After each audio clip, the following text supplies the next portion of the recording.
Hello and welcome back to the Watford Way. Today, as we discuss Watford's first defeat of this championship season, losing 1-0 to Stoke City away at the Bet365 Stadium. A long journey for the Watford supporters who made their way up north today, so I do feel sorry for them.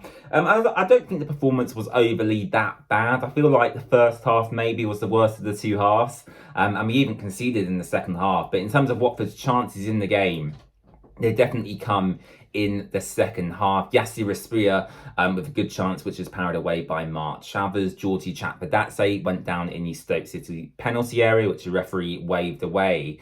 I think Ken Sema went close towards the end as well, with a shot from outside the box. So Watford definitely having maybe the better of chances in the second half, but Stoke City were really good today, actually. I thought they were a very, very good team, very well drilled.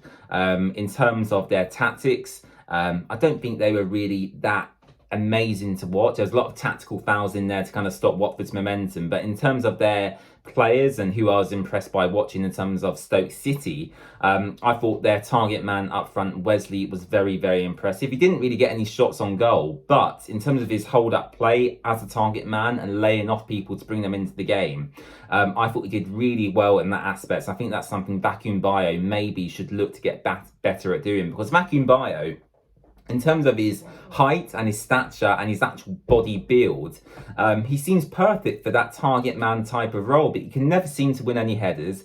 He can never seem to hold up the ball properly. And I think Keenan Davis did a good job of that last season. I don't think Keenan Davis was exceptional, but if Keenan Davis was in this Watford side currently under Valerian Ismail, I do think we maybe could have got the better out of him compared to what we're seeing out of Vacuum Bio at the moment. And obviously that leads me into talking about our pursuit of a new striker. We've been linked with various strikers this transfer window. Kiefer Moore at Bournemouth, who is that classic target man. Yes, he's getting on in his career. I think he's 30 years old at the moment, but he would allow Watford to play a different way. And I think today was a lot more physical than we've seen in the previous two games. Plymouth and QPR allowed Watford to maybe play more football than we did today. I think today was more about winning them duels, which we failed to do.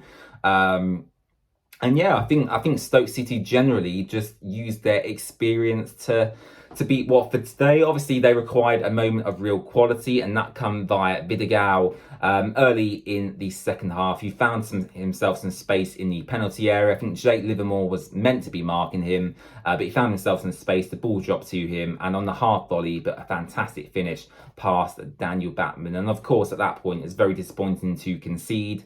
And Stoke City really have the upper hand. They're at home. The fans are behind them. And yeah, the Portuguese winger Vidigal, I was very impressed with him, as I was impressed with Wesley as well. I thought Ben Wilmot, the former Watford player, had a solid game at centre-back, limiting Watford to very few opportunities, really. And I think for me, generally, I did see moments of quality from Watford, especially when Georgie Chakvedadze and Yassir Espria come on. I feel like both of them should maybe look to be starting the next game at home to Blackburn. I think we play next Sunday, actually, live on Sky Sports.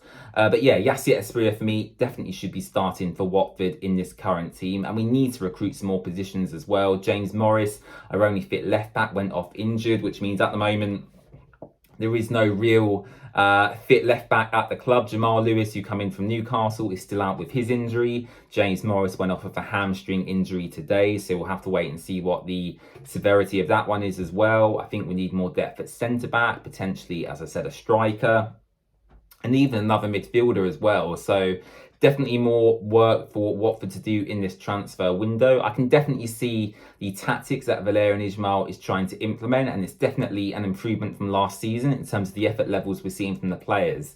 But yeah, I'm just frustrated to lose. You know, I'm a very optimistic Watford fan. I want to win every game. I predicted we'd win this game by 2-1. That obviously did not happen. But yeah, we move on to Blackburn Rovers next Sunday. So hopefully Watford can kind of put the bad today and make that right against Blackburn Rovers, because there were positives to take from today. As I said, Yassir Espria coming on injected some quality into the game. Jake Livermore looked okay in defensive midfield. I don't think he was terrible. But yeah, the real blow for me is James Morris going off. with that hamstring injury. It looked like quite a bad one as well. So we'll just have to wait and see what happens with that. But apart from that, thank you so much for watching this video. I really do appreciate it. Well done to Stoke City. Fair play. You beat us fair and square today. And yeah, fantastic finish by Vidigal as well. Yeah, Dan Batman in goal, couldn't get anywhere near that one. So as I mentioned earlier, make sure to subscribe to our channel. It would be much appreciated. Were you at the game today? Let me know in the comment section below, and don't forget to leave a like on the video as well. And I'll be back with a Blackburn Rovers match preview at some point next week. Bye bye.